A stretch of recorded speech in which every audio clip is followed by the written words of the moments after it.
चलो इसमें 2-3 important points हो गए, लोग देख लेते हैं। अगर सबसे पहला पॉइंट कि अगर मिड पॉइंट हो आपके पास गिवन हो तब सेंट्रॉइड कैसे निकालेंगे। अगर ट्रायंगल का तीनों वर्टेक्स का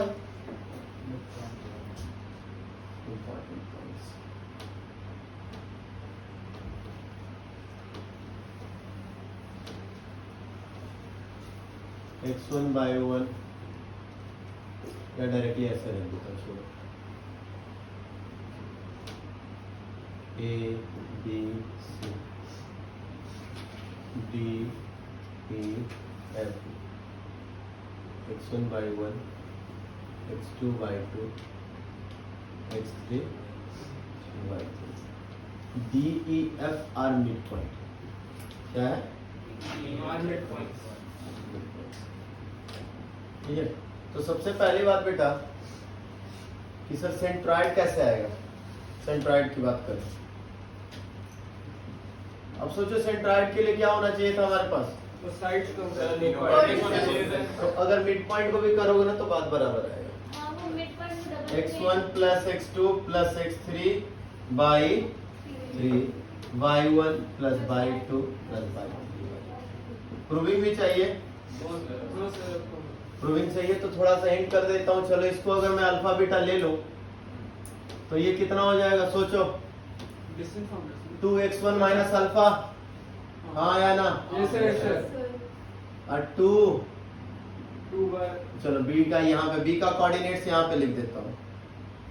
बी के लिए क्या बोला था, मिड पॉइंट का double minus another end point, 2x1 minus alpha 2y1 minus beta. C पे आ जाओ, सी की बात कर लूं तो सर समझ नहीं आया ये वाला। तो वही कि समेशन ऑफ टू साइड हाँ, मिड पॉइंट का डबल करके एक एंड पॉइंट माइनस कर दो तो सेकंड एंड पॉइंट आ जाता था। This plus this by 2 is equal to this, तो this plus this is equal to double, तो this plus this is equal to 2x1, तो this is equal to 2x1 minus alpha, हाँ या ना। Yes, sir. अभी भी दिक्कत? No sir. अब आ जाओ सी के लिए, इसके बारे में पता है 2x2 minus 2x1 minus alpha चलेगा। और y के लिए 2/2 माइनस 2y1 माइनस बीटा, हाँ या ना। ज्यादा दिक्कत हो रहा है तो क्या आ जाएगा, 2x2 minus 2x1 plus alpha, उधर से 2/2 2/1 प्लस बीटा। कोई दिक्कत यहाँ तक? चलो अब यहाँ से फिर ए पे चल लो मेरे प्यारे बच्चे, ए पे चलोगे क्या बेटा, ए पे चलने के लिए क्या बच्चा, दिस माइनस दिस, यही ना। तो क्या होगा बच्चा, अगर ध्यान से मैं बोलूँ तो sir 2x3 minus 2x2 plus 2x1 minus alpha is equal to alpha चलेगा। Yes sir. या कोई दिक्कत? No sir. लास्ट वाले में यहाँ पे और यहाँ पे 2/3 माइनस 2/2 माइनस 2/1 माइनस बीटा। और बेटा ए का तुमने क्या माना था दोस्तों, अल्फा और बीटा ना। चलो तो इसको देखो, 2x3 minus 2x2 plus 2x1 minus alpha is equal to alpha चलेगा।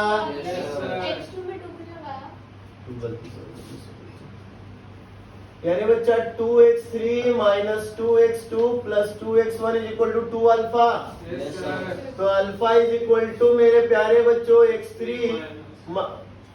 माइनस x2 प्लस, उसी तरीके से बेटा बीटा के लिए ध्यान से देखोगे ना दोस्त, तो 2/3, चलो इसका लिख ही देता हूँ पहले पूरा। सर आपने 2 कॉमन निकाल के काट दिया। हाँ 2/3 माइनस 2/2 प्लस ये ना minus plus 2/1 minus beta is equal to beta ना बच्चों। Yes sir. तो क्या हो गया बच्चा, 2/3 minus 2/2 plus 2/1 is equal to 2 beta. तो बीटा इज इक्वल टू मेरे प्यारे बच्चों चलेगा? Yes, sir. अब इससे क्या देखा तुमने, ध्यान से देखो, जिस वर्टेक्स के बारे में अगर मिड पॉइंट दिया हुआ है तो, कल तक मैंने मिड पॉइंट के लिए कुछ और भी तरीके बताए थे, अब डायरेक्ट तरीका सिखा रहा हूं। अगर मिड पॉइंट दिया हुआ है तो इसके सामने वाला ये है ना, Yes, sir. इन दोनों को प्लस करो, इसको माइनस करो, अल्फा आ गया। सर दोबारा बताना। इन दोनों को प्लस कर, सामने वाले को माइनस कर देना। चलो आ जाओ, देखो ए के कोऑर्डिनेट्स चाहिए ना, Yes, sir. x1 plus x3 minus x2, x1 plus x3 minus X2. y1 plus y3 minus Y2. चलेगा? Yes, sir.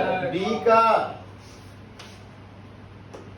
ये माइनस हो जाएगा, x1 plus x2 minus X3. y1 plus y2 minus Y3. अगला c का प्यारे बच्चों, Sir, X1 X2 plus X3 minus X1. x2 plus x3 minus x1 comma Y2. y2 plus y3 minus Y1. चलेगा दोस्तों? Yes, sir. अब इससे directly भी hit करना सीख गए हम लोग, ये इरेज कर दो। Yes, sir. अब हम लोगों के पास अगर मिड पॉइंट दिया हुआ तीनों साइड्स का, तो क्या तुम मना करोगे? No, क्या sir. तुम्हें दिक्कत होगा? No, sir. हिट कर लोगे ना? अब यहाँ से भी सेंट्रॉइड निकाल के देख लो कि सर कहीं हम लोग गलत तो नहीं हो गए सेंट्रॉइड में, क्योंकि हमने तो बोला ही है ना, हम लोगों ने बोला सर मिड पॉइंट रहेगा तो यही करना। अब वर्टेक्स तो तुम्हारे पास निकल गया, Yes, sir. कोई दिक्कत है? No, sir. अपोजिट वाले को माइनस कर दो, बाकी दोनों को ऐड करो और अपोजिट वाले को Minus. माइनस कर दो, चलेगा? Yes, sir. कल तक हमने वो पूरा प्रोसीजर किया था, आज से याद रह जाएगा? हाँ या ना? कल जो हमने मिड पॉइंट पे किया था, पूरा प्रोसीजर किया था ना, Yes, sir. अब डायरेक्टली कर लेंगे। Yes, sir. अब बोलोगे सर ये रटना जरूरी, बेटा रटना जरूरी नहीं है, लेकिन रदर देन कि हम जब एग्जाम्स में मेरे पास क्वेश्चंस आएंगे तो हम आगे की कॉन्सेप्ट ना सोच के हम इसी पे अटक जाएंगे, तो हमारा काम खराब हो जाएगा ना। तो इन सब चीजों को हमें इतनी बार समझ लेना, इतने अच्छे समझ लेना कि आते ही हम डायरेक्टली हिट कर सके। क्लियर ना? हाँ बेटा। सर जैसे x2 की बात करेंगे तो हम x2 में किसको ऐड करेंगे? x2 की नहीं, वर्टेक्स ABC के बारे में बात करना। कौन से वर्टेक्स की बात करना चाहिए? वो तो मिड पॉइंट है। हाँ क्लियर हुआ? वो तो गिवन ही है। अच्छा तो सेंट अगर c की बात कर लो, सी की बात, तो सी के अपोजिट कौन है? डी। तो डी को माइनस कर दो, बाकी दोनों को क्लियर? Yes, sir. कोई दिक्कत? No, sir. आइए अब सेंट्रॉइड के लिए मेरे प्यारे बच्चों, सर वर्टेक्स को ऐड करो, तो इन तीनों को ऐड करो। x1 प्लस x3, देखो x2 से x2 कट गया, x3 से x3 कट गया, x1 से x1 कट गया, कौन कौन बचा? x1 plus x2 plus x3। समझ में आया? Yes, sir. देखो ना भाई, x1 जी का x पहले एक एक करके लिख देता हूँ। x1 plus x3 plus minus x2 plus x1 plus x2 minus X3. Plus x2 plus x3 minus X1. x1 upon में। चलेगा बच्चों? Yes, Yes, sir. sir. देखो तो बेटा x1 से x1 गया, Yes, sir. X3. x3 से x2 से, X2. X1, X2, X3. यानी gx कितना हो गया प्यारे बच्चों? X1 plus X2 plus X3. समझ में आया बच्चों? Yes, sir. यानी मिड पॉइंट दिया है ना सर, तो टेंशन नहीं लेने का, उन्हीं को ऐड करके 3 पार्ट्स में डिवाइड कर देने का। चलेगा? Yes, sir. और अगर मिड पॉइंट दिया हुआ है तो क्या समझे आप लोग कि सर हमें साइड्स के वर्टेक्स निकालने के भी टेंशन नहीं है, हम डायरेक्टली भी कर ले सकते हैं, है ना? Yes, अब sir. आ जाओ, अब जैसे सर जब मिड पॉइंट था और एक एंड था, याद करो, ए बी और सी, अल्फा और बीटा था, और मान लो ये था x1/1, मुझे ये चाहिए इसका x कोऑर्डिनेट, तो इसके लिए क्या बोला था? मिड पॉइंट था ना, तो डबल करो माइनस, Minus X1. ठीक है? अब सेंट्रॉइड दिया रहे तो 2 वर्टेक्स दिया रहे, तो सेंट्रॉइड को ट्रिपल करो, माइनस 2 वर्टेक्स, तो तीसरा वर्टेक्स निकल जाएगा। क्लियर? Yes, sir. सेंट्रॉइड को ट्रिपल करो, माइनस दोनों वर्टेक्स, तो तीसरा वर्टेक्स निकल जाएगा। अग्री? Yes, sir. यहाँ दिखाता हूँ भाई, दिखाता हूँ।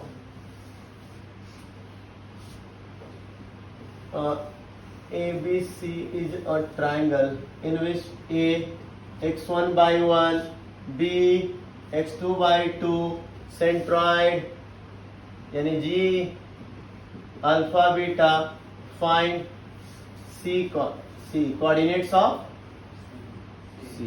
क्लियर? Yes, sir. यानी बच्चा ऐसा है दिया हुआ ए बी सी और ये जी है ना, Yes, sir. x1 by 1, x2 by 2, नहीं पता Alpha, है, beta, जी अल्फा बीटा है ना। Yes, तो sir. सी का x coordinate 3 alpha minus x1 minus, X2. सी का y coordinate 3 beta minus y1 minus. किसी को तकलीफ होगा इसमें? No, sir. समझ में आया? अच्छा, हाँ जी बोलिए। Sir, वो X1 minus X2 plus में नहीं, सोचो ना, x1 plus x2 plus x is equal by 3 is equal to alpha, x1 plus x2 plus x is equal to 3 alpha, तो x1 plus x2 plus x equal to 3 alpha, तो x is equal to 3 alpha minus x1 minus x2। Clear? Yes, sir. Directly hit कर लेंगे। Mid point में double minus 1 इन और centroid में triple minus 2 इन, है ना? वैसे दोनों को चलेगा। Sir, Yes, हमारे sir. समझ नहीं आया सर, कोऑर्डिनेट ऑफ y वाला जो। तो जब ये समझा दिया तो ये भी उसी तरीके से भाई। सर ये अलग ही मसला है। क्यों अलग फंडा भैया? Triple beta minus by 1 minus by 2, centroid का ट्रिपल करो माइनस 2 वर्टेक्स। जब y कोऑर्डिनेट पे चल रहे हैं तो y पे ही चलेंगे ना दोस्त, ठीक है। या नहीं चलेंगे y पे? नहीं तो y पे ही चलेंगे, y पे। ऑब्वियस है ना? अच्छा, तुम लोगों ने ये भी पढ़ा था मिड पॉइंट फॉर्मूला, जब ट्रायंगल के दो साइड्स को मिला दे, मिड पॉइंट को मिला दे, तो तीसरे से पैरेलल और हाफ होता है। Point theorem. हाँ, mid point theorem, sorry formula नहीं, mid point theorem. A B C D E F, हाँ, sir. है ना? बढ़िया. चलो, जब यहाँ पढ़ा ही चुका हूँ तो ये भी बातें कर ही दूं, छोटा सा है, बहुत बड़ी बात नहीं है। D E F are mid points of A B B C and A C. तो बेटा DF जो होगा वो हो जाएगा पैरेलल टू BC, और DF जो है वो इक्वल टू, ये दोनों मिड पॉइंट ही है, B equal to BEC is equal to half of BC। समझ में आया? Yes. उसी तरीके से दोस्त DE is parallel to AC और D equal to FC is equal to half of AC। चलेगा? Yes, sir. सर फर्स्ट वाले में DF equals to B equals to EC क्यों करा है सर आपने? हाफ ऑफ मिड पॉइंट है दोस्त, समझ में आया? EF is parallel to AB, तो EF जो है AB के हाफ हो जाएगा, तो BD और AD भी तो AB का हाफ ही है ना भाई। Yes, मिड पॉइंट का मतलब ये दो हाफ पॉइंट, हाफ में डिवाइड किया तो AB का मिड पॉइंट D है, तो AD और BD हाफ ऑफ AB ही तो है। Yes, sir. EF is equal to AD is equal to BD is equal to half of AB। अब समझ में आया भाई? क्यों Yes, sir. नहीं समझ में आया? BC का हाफ कौन है? सर B और C। हाँ, तो जब मैंने बोल दिया कि DF जो BC का हाफ है, तो DF जो BE के इक्वल नहीं होगा, Yes, sir. इस EF के इक्वल नहीं हो, EC के इक्वल नहीं होगा। Yes, sir. equal. हो गया? तो एक तरीके से अगर मैं बोलूं, देखो ये इसके पैरेलल और ये इसके पैरेलल, तो ये भी एक पैरेललोग्राम, ध्यान से देख लो। Yes, sir. DBEF क्या है? Parallelogram. पैरेललोग्राम। और कौन बन जाएगा? DECF, ये भी पैरेललोग्राम। और इसका भी बनेगा। DEFA is parallelogram. और DEF जो ट्रायंगल है वो सिमिलर हो जाएगा हर छोटे ट्रायंगल के। Yes, sir. DEB और FEC। एक मिनट रुक जाओ। हो जाएगा पैरेलल हो जाएगा, रुक जाना, ये एक मिनट, ये इसके इक्वल, ये दोनों इक्वल आना, तो हो जाएगा D जो है, D F के इक्वल B है, और फिर D के इक्वल E है, BED। सिमिलरिटी में अगर मैं ये भी करूं, ये हो जाएगा दोस्त, इसके D के इक्वल C है और एफ के इक्वल है ई, एफ के इक्वल है ई, और ई के इक्वल है एफ, ई सिमिलर टू, यहाँ से चले जाओ तो ई हो जाएगा, और ए के इक्वल है ए, डी के इक्वल है एफ, डी के इक्वल है एफ, ये ई, और ये जो बड़े वाले से भी ना ये सिमिलर हो जाएगा, डी ई एफ जो है बड़े वाले से भी सिमिलर हो जाएगा, ठीक है, ट्राइंगल ए बी सी। और ये सब का एरिया कॉन्ग्रेंट भी एक तरीके से कहो ना तो ये कॉन्ग्रेंट है, क्योंकि इनका एरिया भी इक्वल हो जाता है, क्योंकि पैरेललोग्राम किसी भी ट्राइंगल को, पैरेललोग्राम जो है दो कॉन्ग्रेंट ट्राइंगल में डायगोनल उसको दो कॉन्ग्रेंट ट्राइंगल में डिवाइड करता है, क्लियर हो, ठीक है। So triangle FAD नहीं है? हाँ? जो last वाला FAD. F A D A, F A D ना, हाँ ई कैसे लिखेंगे, हाँ। और ये जो है सिमिलर है, और डी एफ का एरिया, एरिया के लिए याद है कि जब दो ट्राइंगल सिमिलर होते हैं तो उनके एरिया का जो रेशियो होता है उनके साइड्स के स्क्वायर के रेशियो के बराबर होता है। Yes, sir. तो एबीसी, तो डीएफ का जो साइड है डीएफ का स्क्वायर प्लस बीसी का स्क्वायर, तो डीएफ खुद बीसी का हाफ है, तो 1/4 नहीं हो जाएगा दोनों का एरिया, याद रह जाएगा। Yes, sir. ये 9th में आपने ट्राइंगल में सिमिलैरिटी पढ़ा था, सिमिलैरिटी के बाद एरिया ऑफ सिमिलर ट्राइंगल के प्रॉपर्टी पढ़े थे, 10th में ही पढ़ा था, कुछ याद आया? चलिए नोट डाउन कर लीजिए। अब बोलोगे सर ये इसकी जरूरत क्या है? Similarity और congruent वाला दोबारा समझा दो। यार भाई ये 9th की कहानियां है दोस्त, अब ये दोबारा क्या समझाऊं दोस्त? सर दो ट्राइंगल कॉन्ग्रेंट से एक साथ सारे कर दिया। ये पैरेललोग्राम है तो ये कॉन्ग्रेंट, उसी तरह ये पैरेललोग्राम तो ये और ये कॉन्ग्रेंट, जब ये पैरेललोग्राम तो ये और ये कॉन्ग्रेंट, तो जब ये इससे कॉन्ग्रेंट, इससे भी कॉन्ग्रेंट, इससे भी कॉन्ग्रेंट, तो सारे कॉन्ग्रेंट हो जाएंगे एक दूसरे से, और जो कॉन्ग्रेंट होते हैं उनका एरिया भी इक्वल होता है। यानी देखो तो एबीसी को जो चार छोटे छोटे ट्राइंगल का एरिया में डिवाइड कर दिया गया, इसीलिए तो बोल दिया गया कि डीईएफ का जो एरिया है उसका पूरे बड़े वाले का 1/4 है। क्लियर यहाँ तक? मीडियम में और कुछ कहानी नहीं बचा है, ये सब मुझे पढ़ाने की जरूरत नहीं थी, मैं क्यों पढ़ा रहा हूँ फिर? हाँ। हाँ बेटा लिखना है, हाँ एकदम लिखना है, मैं पागल थोड़े ना, पागल नहीं जा रहा हूँ क्या मैं तुम्हें?